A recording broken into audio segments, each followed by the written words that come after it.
Welcome to A Celtic State of Mind. I'm Paul John Dykes, and today we're going for another wander round paradise. Can we do it at a wet and cold Celtic Park on a Monday morning? We're about to find out. I think over the weekend there was a real good test against Wolves, and there's loads to learn from games like that.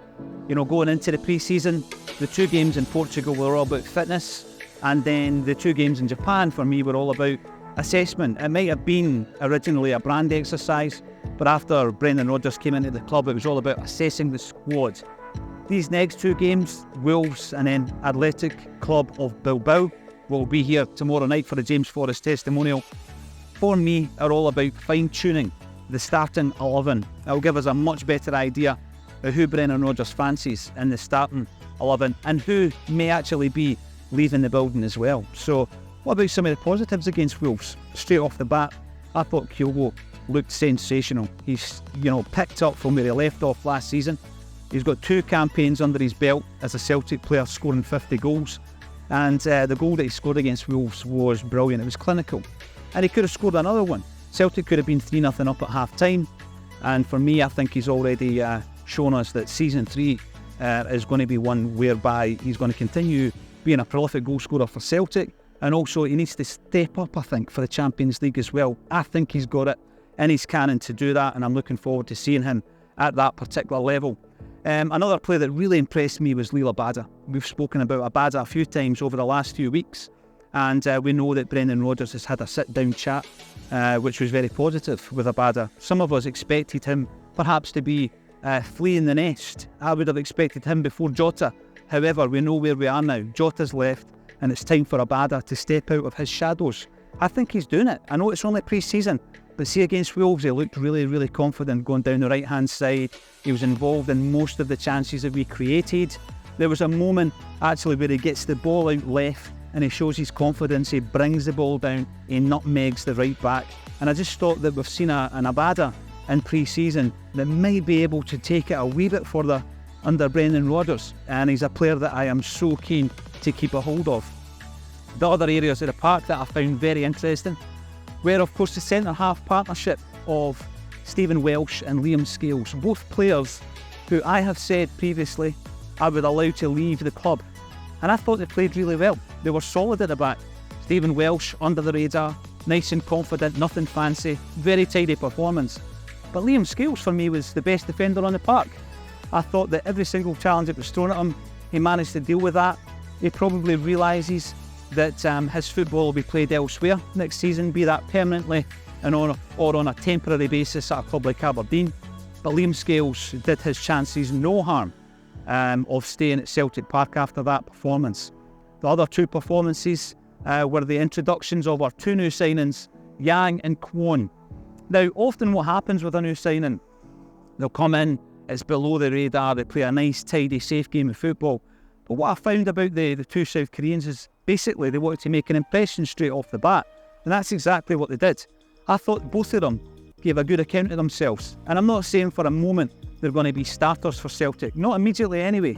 But when they do get an opportunity like they did at the weekend, if they can play like that, then it'll give Brendan Rodgers something to think about. I think both players look like they've been good additions to the squad. They've really bolstered the squad.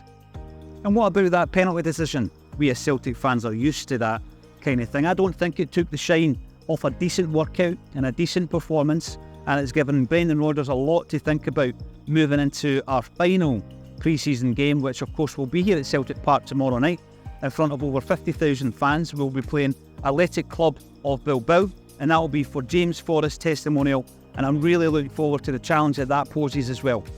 It's wonderful to hear that an estimated 50,000 plus Celtic supporters will be here tomorrow night to celebrate the career and the achievements of James Forrest.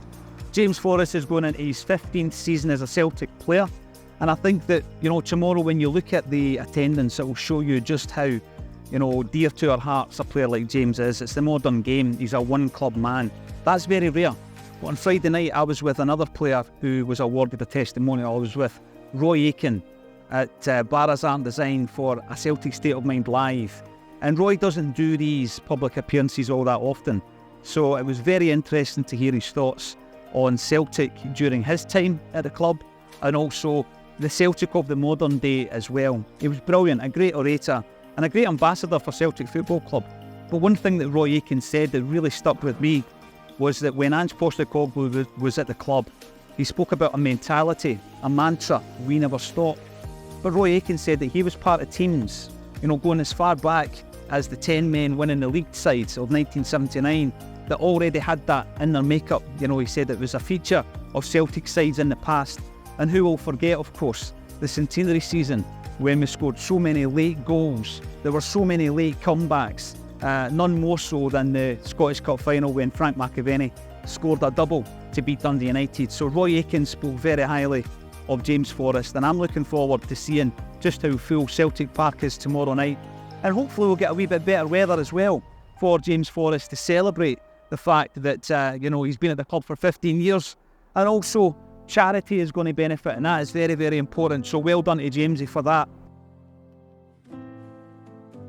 Brendan Rodgers was asked about transfer dealings, and he said that there is still business to be done in this pre-season, but it will probably be done after the Ross County game, and I can understand that. So now we're looking at what is our strongest 11 and where do we need to strengthen. I think we're okay at right back now.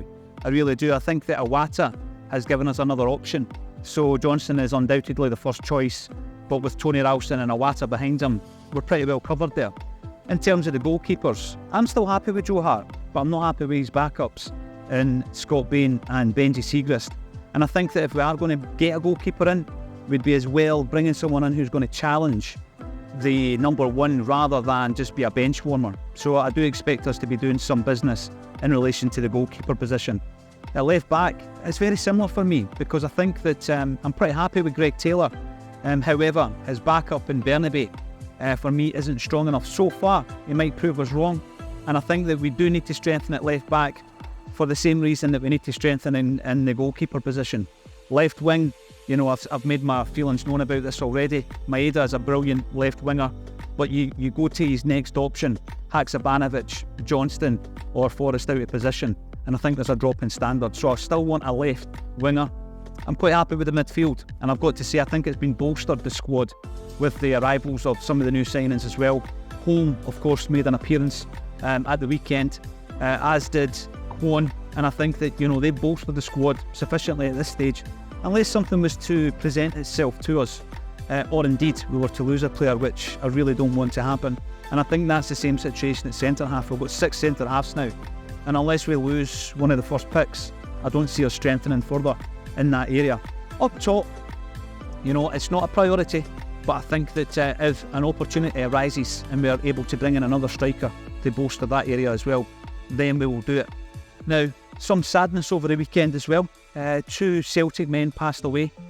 Benny Rooney, his father, of course, was Bob Rooney, who was part of that incredible backroom team with Jock Stein, who conquered Europe. He was listed as a physiotherapist.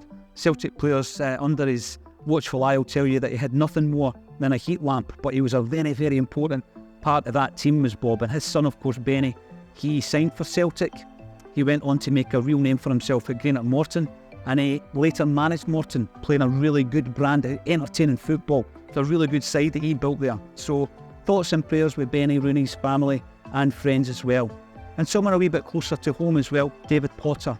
Now, David Potter has written more books on Celtic than anybody else in the history of the club. He truly was a historian, was David, and an author, and he was also someone who was something of a mentor for anyone who was up and coming in the terms of Celtic history, of Celtic literature, and he was always there to help. He helped me massively with at least 3 of my books, and he's in the acknowledgement section because of that.